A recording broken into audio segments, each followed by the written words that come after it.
es bei Tag den Blumen erzählt, ich liebe dich. Ich habe es bei Nacht den Sternen erzählt, ich liebe dich.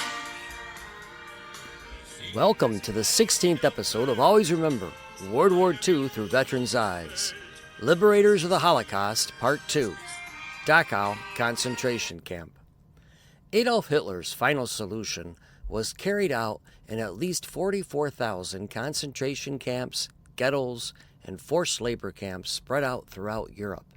An estimated 15 to 20 million people were murdered in these camps, including 6 million Jews. For the young American GIs who liberated them, the horrors of the Nazi concentration camps far outweighed anything they had experienced in war. When Barney Zylka broke into Dachau, its crematoriums were still burning, with hands and feet sticking out of them. Zylka wished he could see a Nazi so he could empty his rifle into the Nazi's belly. Karl Mann recalled how American GIs, angered by the pathetic condition of Dachau's prisoners and the bodies stacked around the camp like firewood, lined up dozens of concentration camp guards against a wall and for a few seconds mowed them down with a machine gun until the battalion commander stopped them. Standing guard at Dachau, the liberated inmates seemed more like skeletons than men to Jim Dorris. The horrors he saw at Dachau made Dorris think he must be in hell. Dorris prayed, and a concentration camp prisoner soon answered his prayer by making Dorris realize that goodness could still be found even at Dachau. Just outside Dachau, Dee Eberhart passed the death train, filled with some 4,480 prisoners from Buchenwald, packed 80 men to a car. All but one of the death train's occupants had perished from exposure, disease, starvation, and SS bullets. Local townspeople claimed total ignorance of the camp, but GIs like David Israel didn't believe them for a minute, as during the day many of Dachau's prisoners were marched around town and forced to work in local industries, while Dachau's cruel prison guards boasted about their work at night in local bars. In the first few weeks following the camp's liberation, Edward S. Weiss recalled how deaths at the rate of 20 to 30 men per day still occurred, the prisoners so weakened by disease and malnutrition. These stories and more in this, the 16th episode of Always Remember World War II Through Veterans' Eyes. I consider these episodes on the Liberators of the Holocaust to be the most important in the series. During the 1990s, while serving as a teacher with the Department of Defense schools in Bad Kreuznach, Germany, my family and I visited many of the sites associated with World War II, from the beaches of Normandy, where the D-Day landings took place, to the Ardennes forest, where the Battle of the Bulge was fought, to the death camps of Auschwitz, Buchenwald, and Dachau.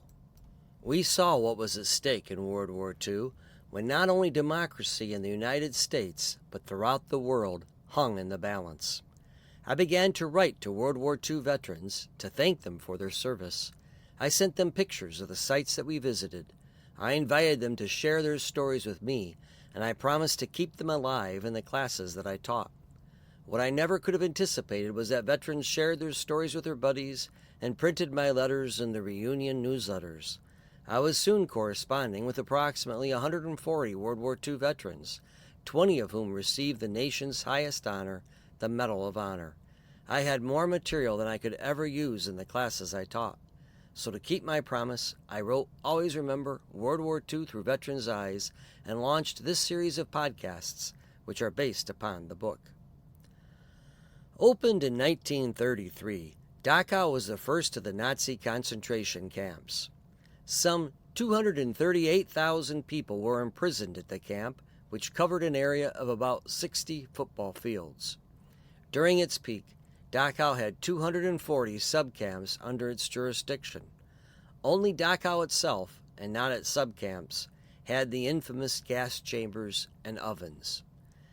As with the rest of the Nazi concentration camps, prisoners primarily consisted of Jews, Catholics, Romani gypsies, political prisoners, homosexuals, Jehovah's Witnesses, and some captured enemy soldiers. Almost 3,000 Catholic priests were sent to Dachau, with some 1,270 still alive at its liberation. Unlike Buchenwald, the American High Command knew about the existence of Dachau and the horrors that were taking place there. Paul Levy, a Belgian foreign correspondent, had been a prisoner at Dachau. Levy later traveled with Brigadier General Henning Linden's party and the 42nd Infantry Division, along with journalists Marguerite Higgins of the New York Herald and Peter Furst of Stars and Stripes. Levy informed General Linden of the existence of Dachau and urged him to liberate the camp as soon as possible. Unlike the other concentration camps liberated by Americans, Nazi guards did not abandon their posts and fired from the guard towers at the Americans as they arrived to liberate the camp.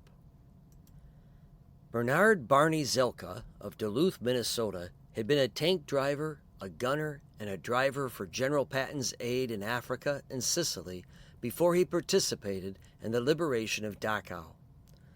"We had a tank knock down the iron fence at Dachau, and we went in with rifles ready, because there were Krauts dressed like prisoners, and they were taking shots at us.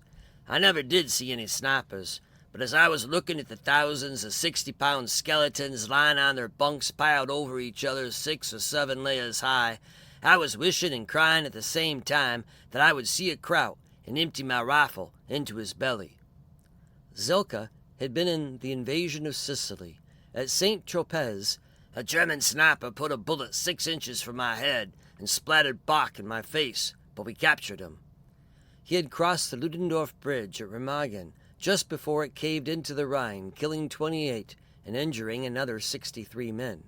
He had spent the Christmas of 1944 in Bastogne, fighting the Battle of the Bulge, recalling, "We never sang too many Christmas carols then." But nothing he had experienced before prepared him for the senseless horror that he found at Dachau. "When me and the sergeant broke into Dachau, the ovens were still burning, and heads and feet were still sticking out of them. I cried like a little kid, and I threw up there. Even dead soldiers didn't bother me, but those concentration camps, I'll never forget them." As with Buchenwald, which had been liberated only days before, the Americans forced local Germans to see for themselves the atrocities that had occurred there. Zylka wrote, "Yes, we made the German people come and see all the dead corpses lying around. They didn't even know what was going on." Still, Zylka questioned how the German civilians could plead ignorance to the atrocities. He had smelled the burning bodies at Dachau from 20 miles before arriving at the camp. His lieutenant told Zylka to check out one of the bunkhouses and to be on guard for any German snipers hiding amongst the prisoners. Zylka entered a bunkhouse alone and found hundreds of bodies all lined up, all stacked in the bunks, not quite dead, but not quite alive either. The emaciated prisoners had not yet realized they were being liberated. "A 60-pound guy came walking towards me, shaking, trying to say something. We were told not to touch them," Zylka recalled. It was feared that the prisoners carried disease. Still, the prisoner came towards Zylka. "I thought, how am I going to get away from this guy? I pretended one of my buddies was over there calling out to me. I said, 'Okay, I'll be right over there.' I started crying. I had to leave that guy. He had just stood there looking at me." As with so many of the GIs that liberated the concentration camps, Zylka wanted to make sure Americans never forgot the atrocities the Nazis committed there. Zylka implored me, "Don't let your family or anyone forget all these atrocities. Teach them. Tell them what I told you here. I hate when people say this never happened. Believe me, it did. It was real." Karl Mann of Yardley, Pennsylvania, remembered the reaction of Dachau's prisoners upon learning that the Americans had arrived to liberate them. "They shouted with joy," Mann wrote. "The roar was tremendous and could be heard quite a distance from the compound." When the American soldiers saw the pathetic condition of Dachau's prisoners and the bodies stacked around the camp like firewood, they reacted with anger, directed against the concentration camp guards. Mann recalled it took a battalion commander to gain control of them. On the day the camp was liberated, angry American soldiers from our battalion lined up dozens against a wall and for a few seconds mowed them down with a machine gun or a bar until the battalion commander stopped them. As a barman with Company A, 222nd Regiment of the Rainbow Infantry Division, Jim Dorris of Chattanooga, Tennessee, had already seen plenty of brutality committed by both sides before liberating Dachau. As a strong Catholic, he objected to cruelty regardless of whose side caused it. Dorris had been sickened by the behavior of his fellow GIs when on Christmas Eve, after a long journey standing in the back of open trucks, several soldiers from his platoon decided to warm themselves by setting fire to a nearby home. In his autobiography, Dorris could hardly hold back his disgust. As we drove away, I watched the family struggling to contain the flames that were engulfing their home. It was hopeless. It sickened me to think of those poor people, now with no house and no clothes, everything gone. And this was Christmas Day. Dorris was haunted by the memory of a little girl, no more than 4 or 5 years old, whose screams of "Papa, Papa," he could not get out of his head. His platoon had come across a group of houses and had decided to look for eggs and bread to supplement their rations. 2 American sergeants dragged the little girl's father out into the street and shot him in the head, right in front of his screaming daughter. The man collapsed backwards, and when he hit the ground, the whole top of his skull came off with his brain still in it. It was a cold morning, and steam was rising from his brains into the frigid air. When Dorris confronted the 2 sergeants as to why they had shot the man, one of them claimed they had seen an SS tattoo on his arm, and that was all it took. As the platoon marched on, the little girl stood sobbing by her mutilated father, her arms waving into the air. Dorris wrote, "It seemed like we would never get beyond the sound of her screams." 50 years later, Dorris still prayed for the little girl. Dorris had indeed seen plenty of cruelty before he arrived at Dachau concentration camp to liberate it, but nothing could prepare him for the hell he found there. In a letter he sent to a German teacher and copied for me, Dorris recalled the smell of Dachau. "Blocks before we reached the camp was the terrible odor of burned bodies given off by the crematorium. It made me feel as if I couldn't get my breath." As he approached Dachau, Dorris passed a train that was stopped on the tracks about 500 meters from the camp itself. The train's seemingly endless line of boxcars was filled with hideous cargo. "Upon arrival at the camp, we saw a train of 40 boxcars loaded with bodies of prisoners who had been sent from other camps to Dachau. I'll never forget the sight of bodies lying on top of each other and spilled out onto the ground when guards had opened the doors to machine gun anyone who was still left alive. Most of them had died from starvation on the long trip without food and water. Later, some of our men searching the cars had found one man still alive." An estimated 1,500 corpses filled Dachau's train of death. The train had originated in Buchenwald. As the Allies approached, 29,000 of Buchenwald's prisoners were forced into what became a death march. By April 7, 1945, the Americans were so close to Buchenwald their artillery fire could be heard from the camp. 4,480 of Buchenwald's prisoners, many of them recently located from Dora concentration camp, were squeezed into boxcars, 80 men to a car. They were given a handful of cooked potatoes, 500 grams of bread, 50 grams of sausage, and 25 grams of margarine. The meager rations were all the prisoners received for the next 3 weeks, unless they were fortunate enough to catch food from the few German civilians who passed it to them as they crossed under the bridges. Along the way, the train cars were frequently opened, and the SS fired indiscriminately at their occupants. By the time it arrived in Dachau on April 27th, the train's occupants were all dead or dying. 2 days later, when Dachau's American Liberators finally opened its cars, Colonel Downard found one lone Polish survivor, miraculously still alive, sandwiched between the corpses. When Dorris arrived at Dachau's gates, he found them to be guarded by vicious German shepherds, not by German SS soldiers. "We did not have to fight our way into the camp, since the guards at this gate had fled.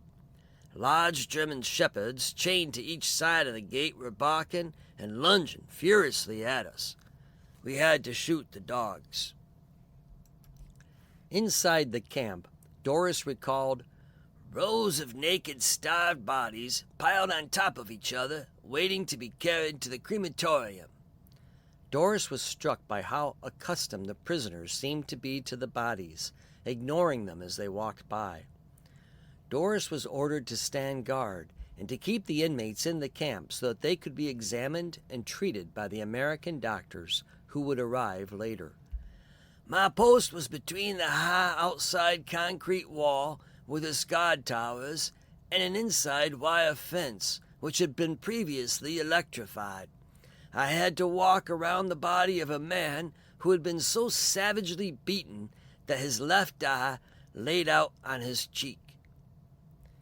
The inmates that had been at Dachau the longest suffered from starvation and seemed more like skeletons than men. Others, who had only recently arrived, appeared in better condition. But Dorris noticed all seemed to have a haunted, blank expression about them, as if they did not fully comprehend that they had just been liberated. Suddenly, while Dorris stood guard, he noticed an inmate pick up something that had been on the ground. He started to run, as 3 or 4 other inmates chased him. They knocked him down, and they pried open his hand, only to find nothing there. "The whole scene was so horribly depressing, I could only think that this must be what hell is like. I started praying and asking God to please get me out of there," Dorris recalled. Shortly after his prayer, a concentration camp prisoner walked to the fence where Dorris was standing guard and asked him for a cigarette. "I had 2 or 3 packs, but not near enough for all the people watching. Fearing to start a riot if I didn't give each of them a cigarette, I told him no. He asked me to wait, and he ran off behind the barracks. I waited a while, and then started walking to my post again. In a few minutes he returned and handed me a small rusty can through the fence. Inside the can was a small cigarette butt about an inch long. He then said, 'This is in thanks for liberating us.' Realizing this was probably the greatest treasure he owned, I almost cried. Years later, in thinking about this, I felt that had been God's answer to my prayer, to show me His goodness could be found even there." Dorris was assigned to spend the night in the same barracks where the Nazi prison guards had slept. For Dorris, it was a sleepless night, as he tossed and turned and wondered, what kind of man slept here last night? Did his conscience bother him about what went on here? The following day, April 30th, Dorris was loaded onto a tank that was sent to Munich, where he found little resistance and was greeted by German civilians who gave the Americans flowers and bottles of wine. While on patrol in Munich, Dorris heard a woman screaming from the 2nd floor of a nearby building. With Dachau still fresh in his mind, Dorris knew he had to act. As the screams got louder, Dorris ran up the office building steps, 2 at a time. The screams were coming from an old woman who appeared to be in her 70s, who stood in the doorway of what appeared to be a dentist's waiting office. I ran through the door, and to my right I saw a large glass case filled with dental instruments. To my surprise, I saw one of my platoon buddies smash the glass case with his rifle, spraying shards across the room. Behind the dentist's chair, Dorris spotted two of his platoon buddies striking the old dentist with their rifles as he cowered helplessly in the corner. They yelled at him as they hit him. I couldn't believe this was happening, having seen what the German guards had done in Dachau just the day before, Dorris explained. Dorris was only a private first class, and his buddies were sergeants, but Dorris knew he had to stop the senseless violence. I shouted as angrily and as loud as I could, "Stop it, or I'll shoot the next one who hits the old man!" The room grew immediately quiet. The sergeants angrily turned towards Dorris, measuring him up, determining whether he would really shoot to protect the old man. Finally, the tension was broken as Sergeant Irwin said, "Let's go, men." Dorris said a silent prayer, thanking God that his bluff had worked. The old dentist and his wife hugged each other as the sergeants exited the office and went down the stairs. The old German couple looked at Dorris with love and affection. Dorris kissed the old woman and left the office. The next day, Dorris asked one of the men why the sergeants had beaten the old dentist. He said Sergeant Irwin thought that the dentists filled teeth with gold, and he wanted the supply that office must hold. Jim Dorris and his wife Charlotte returned to Dachau to attend the 50th anniversary of its liberation in 1995. The World War II veterans who returned for the liberation anniversary were joined by about 2,000 ex-prisoners of Dachau. They were treated like royalty by the mayors of Dachau, Munich, and the Prime Minister of Bavaria. On April 30th, 50 years after Dorris had spent his restless night's sleep in a bunk that had belonged to a Nazi prison guard, Dorris attended Mass in the camp. Jewish and Protestant services were conducted simultaneously elsewhere in the camp. Gratified that religious services could now be conducted in a place where no religion would have been tolerated before, Dorris listened intently.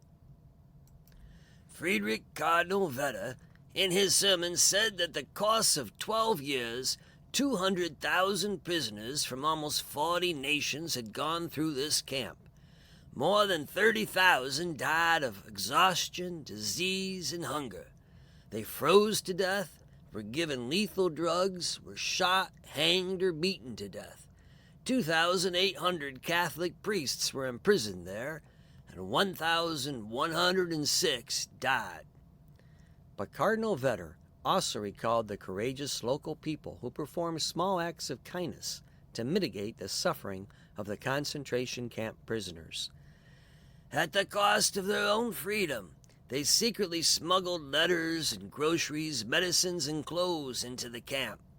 They therefore alleviated material and spiritual misery and showed the prisoners that you are not alone. We are with you. Dee Eberhart of Ellensburg, Washington, was the first scout in a rifle squad assigned to the 42nd Rainbow Division, attached to the 7th Army that liberated Dachau concentration camp. Prior to liberating Dachau, the 7th Army attacked through the hot mountains in Siegfried Line, West Wall, in mid-March, crossed the Rhine at Worms, and our division captured Würzburg, Schweinfurt, Fürth, and Donauwörth, Eberhart wrote. The frantic pace of the division's sweep to the south was aimed at denying the German army and the SS their ability to fortify defenses in the Alpine Redoubt, the mountainous region of southern Germany and western Austria. Allied intelligence had been deceived by the Nazis into believing Hitler planned to move his base of operations to the Alpine Redoubt, whose natural fortifications would enable him to carry out a prolonged resistance to the invading Allied armies. The Nazi ruse was never seriously put into action and succeeded in diverting Allied troops from Berlin, which ultimately fell to Soviet forces on May 2, 1945.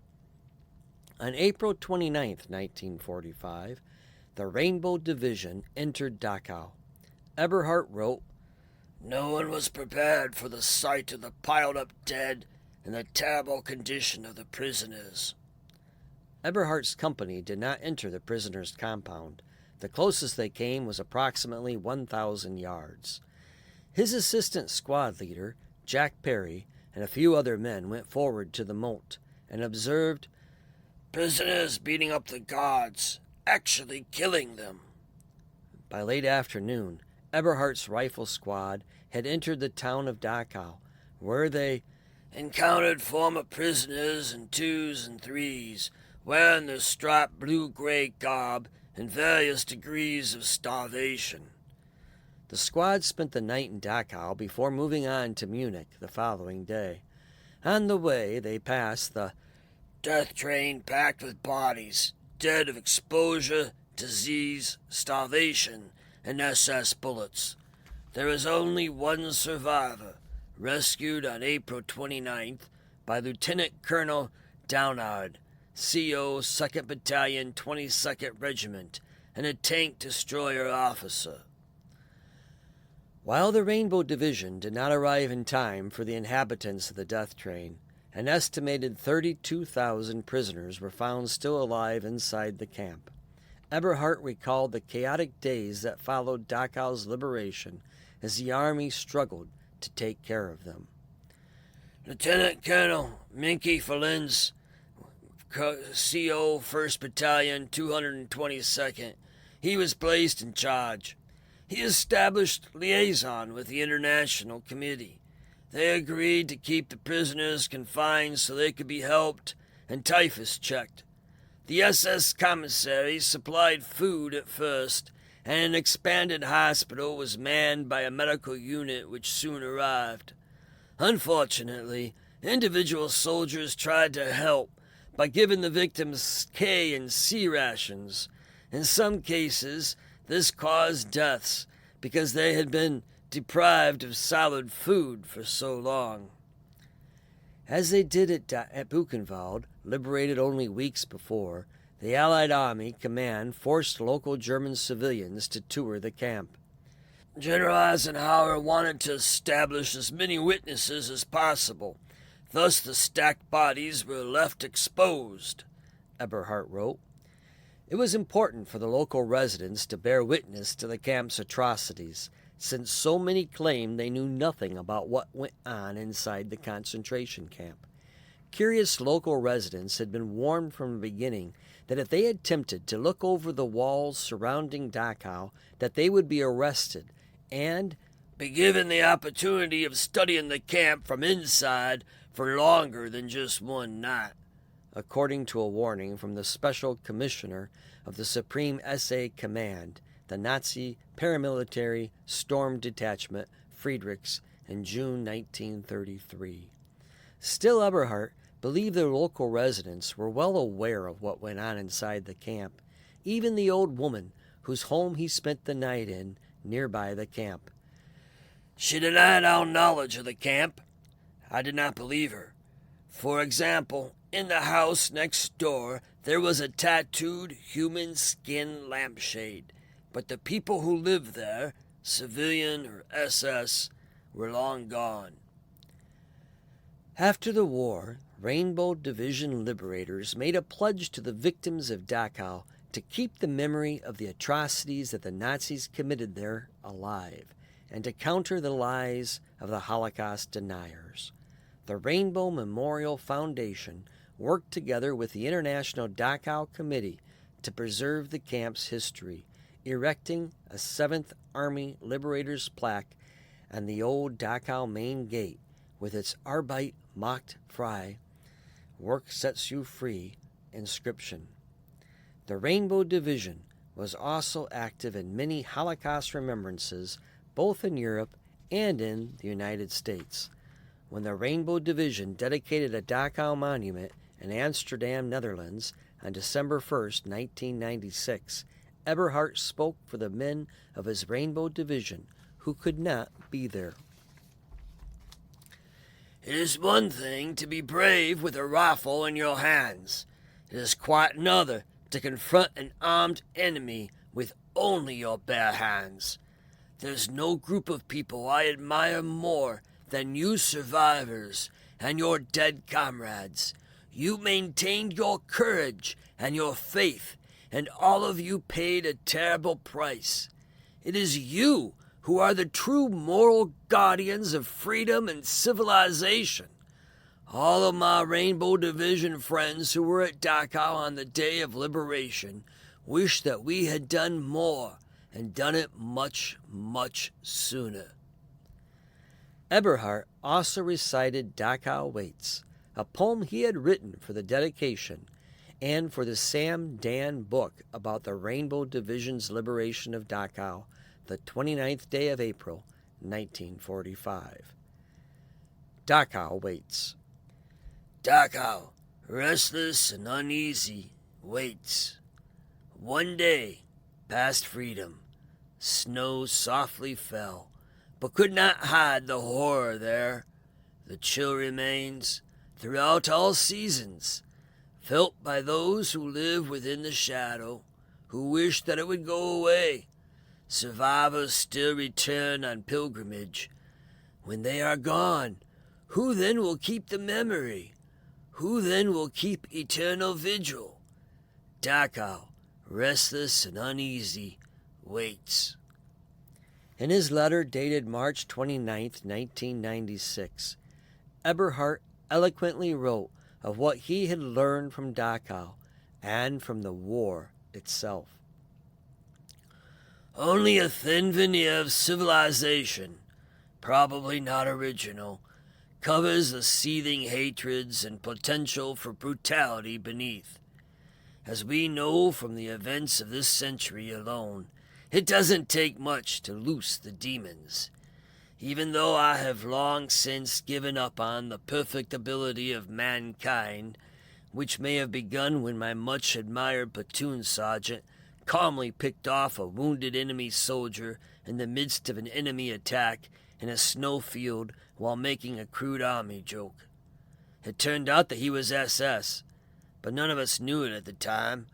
The next day, I helped save one of them who had been shot. I fed him, I gave him a smoke, and I had the aid man bandage him.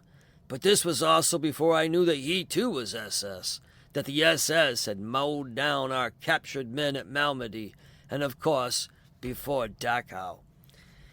It has subsequently been written that the concentration camp guards were just ordinary men, and so they were in their own and German society's eyes. What would be curious is if there turned out to be remorse felt by these ordinary men after the fact. I do not believe that there is any remorse in killing enemy soldiers. Why then, as they see it, should there be any remorse in killing the falsely created enemy of the state?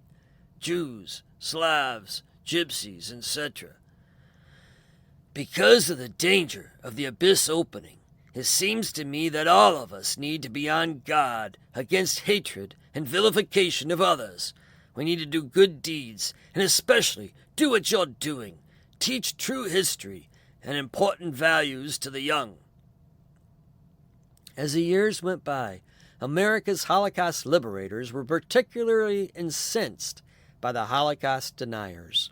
Their lies not only denigrated the sacrifices of the millions of innocents who perished in the camps, they were also an affront to the courage of the soldiers who liberated the concentration camps and the ones who sacrificed their lives to defeat the Axis powers. For some of America's Holocaust liberators, such as Richard J. Tisch of Chatham, New Jersey, who served with Dee Eberhart in the Rainbow Division, their response to deniers was to become active in Holocaust memorial associations in the United States. Tisch served as an associate of the Center of Holocaust Study at Drew University in Madison, New Jersey. He recalled that the 32,000 prisoners liberated at Dachau suffered so much from disease and malnutrition that another 4,000 died in the weeks following the camp's liberation. As with so many veterans of World War II, Tisch did not regard himself as a hero, but wrote, I do not know of many who were. Having seen the horrors of Dachau firsthand, Tisch did regard himself and all units that fought in Europe and the soldiers that died in the Normandy landings as liberators. David L. Israel of Medford, Oregon, was not at Dachau for its liberation on April 29, 1945, but he arrived shortly thereafter with a 5-man intelligence team.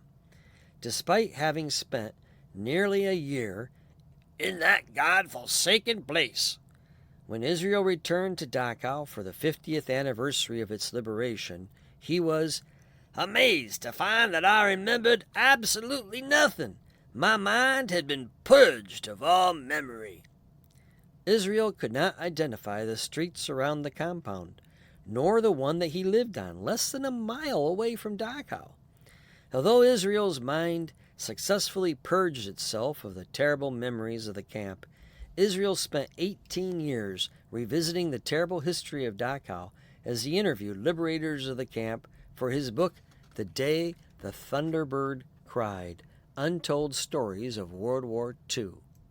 In a June 4th, 1997 letter to this author, Israel mentioned that he had witnessed dozens of veterans who claimed to have liberated Dachau, but were often nowhere near the camp.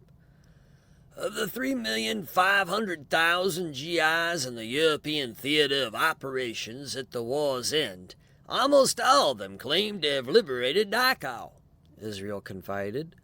When it was liberated on April 29, 1945, Dachau and its many subcamps, totaling as many as 240 subcamps at their peak, still housed some 60,000 prisoners. Israel concluded the existence of so many Dachau subcamps was why so many GIs swore they had liberated Dachau. There were plenty of camps to go around. According to Israel, John D. Grohl, lead scout for I Company of the 157th Infantry Regiment, led the first unit to enter the camp. They came upon 39 railroad cars of various descriptions, all filled with bodies of men, women, and children. Some had gotten out of the train. They had been attacked by dogs and were shot. There were white flags flying from the guard towers, but there were shots being fired at the Americans and also at the prisoners in the compound. When the Americans arrived at the main camp of Dachau, they found approximately 32,000 prisoners still alive, but only barely. Israel recalled, "They died at the rate of 200 to 400 per day after being liberated. Starvation and disease." Other veterans put the death rate of prisoners post-liberation much lower. Among Dachau's survivors was one American OSS officer, Lieutenant Rene Girard of Cicero, Illinois, along with several British soldiers. Most of the townspeople claimed total ignorance about Dachau's true purpose. Israel rejected this as an impossibility for several reasons. Many of them worked in the camp, and the prisoners worked in many of the town industries and were marched through the town on a daily basis. And since the trains rode through the town daily with their human cargo, not to mention that the guards drank in the town bars and boasted about their heroic work in the camp, the SS also conducted many businesses in the camp, and they sold their goods to townspeople in Dachau and Munich. As for the hundreds of dead bodies found at Dachau, including those who perished in the 39-car abandoned death train near the camp, the townspeople were forced by the Americans to dig them mass graves. They buried the death train's unfortunate passengers on a hill alongside an Italian monument just outside of town. In an ironic twist of fate, after the war, some 15,000 SS officers were imprisoned at Dachau, the very same camp where they had tortured so many innocent civilians. Israel was assigned to a 5-man intelligence team whose mission was to interrogate the SS officers at the camp. Even 50 years later, Israel didn't want to talk much about his interrogation of the SS, but he did admit in an interview in the Davis Enterprise newspaper that he harbored brutal thoughts towards them. While many Nazi guards were killed during the liberation of Dachau, either by American soldiers or by the prisoners themselves, 40 were captured and put on trial prior to the Nuremberg war trials. 36 were sentenced to death. Most of the SS who were interned at Dachau were later released. In a June 4, 1997 letter, Israel recalled that a neighbor had recently asked him, "When are you people going to forget about the Holocaust?" after a showing of Schindler's List on television. I slowly took another sip of coffee before answering, and then I changed the subject. For 4 months I have agonized over how I was going to answer that son of a bitch, since I wanted my answer to be quite clear and unmistakable. Having come from Brooklyn, New York, 70 years ago, and having been around the block several times, I knew immediately with which type of denier I was dealing with. At this age, one does not respond with a pop on the snoot, but I wanted my answer to hit the bastard a shot that he would remember for a long time. Your letter gave me the answer I was looking for, and on the 28th of this month, when I am scheduled to deliver a speech to the retirement community where we live, I will give my answer in public, thanks to you. In the weeks immediately following Dachau's liberation, Edward S. Weiss of Gaithersburg, Maryland, had a particularly grim task. One of my duties was getting bodies to the crematorium before Army graves registration people took over, Weiss explained. Sadly, the dead kept increasing in numbers, especially in the weeks immediately following Dachau's liberation. Unfortunately, deaths at the rate of 20 to 30 men per day occurred during the first few weeks I was there. By the late summer, they were down to 1 or 2 per day. Dachau's liberated inmates were still restricted to the camp to avoid spread of typhus, and they organized themselves into national or ethnic groups. One of these groups were Polish Jews, perhaps a few hundred. Weiss was astonished to find that the SS had stockpiled supplies that could have been used by German soldiers on the front within the camp, as well as stolen loot. The camp housed 2 major SS facilities, 1 a well-equipped hospital, and 2 a collection of warehouses with supplies for SS forces and the dependents. These warehouses stored loot from all over Europe and Russia, and included textiles, handware, glassware, leather and furs, dishes and tableware. The POWs were shocked to find that even as frontline troops, they could not get things that the SS had in abundance. After a while, Weiss began to look at some of the well-fed, well-dressed survivors a bit differently, wondering how they had survived while so many others had perished, and concluded that they must have done some terrible things in order to survive, but none of us know how we would have acted when the choice was to follow orders or die. So I learned not to judge and not to ask too many questions. Weiss wrote his parents back in Blissfield, Michigan, a V-mail on June 5, 1945, describing conditions post-liberation at Dachau. He shared the V-mail with the author. We are living in one of the modern houses just outside the walls of the concentration camp, which have been converted into a hospital. Most of the 40,000 prisoners have been released, and the 2,000 or 3,000 left are suffering chiefly from malnutrition. There are now 3 or 4 American hospital units operating in various sections of the camp. German doctors and nurses are coming in to replace the American personnel. When the exchange is complete, the American groups will leave, and Hospital Plant 1 will take over the administration of the camp.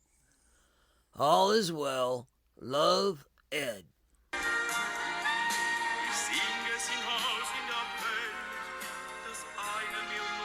Our song today was I Love You by Willie Rosen. Rosen was a German singer, pianist, and composer who fled to the Netherlands, but was eventually captured and sent to Westerbork concentration camp, where he wrote this song in 1943. He was later moved to Terezin camp in Czechoslovakia, where he died on April 28, 1944. If you like this podcast of Always Remember World War II through Veterans' Eyes, please leave us a review on whatever podcast network you use. Follow our podcasts and tell your friends. New episodes come out bi-weekly. You can find the companion book on Amazon.com. Also, please be sure to check our website out for many photographs of the veterans discussed in this and other episodes, as well as pictures of the liberation of Dachau concentration camp. To carry out his plan to murder Europe's Jews, Hitler constructed 42,400 concentration camps throughout Europe.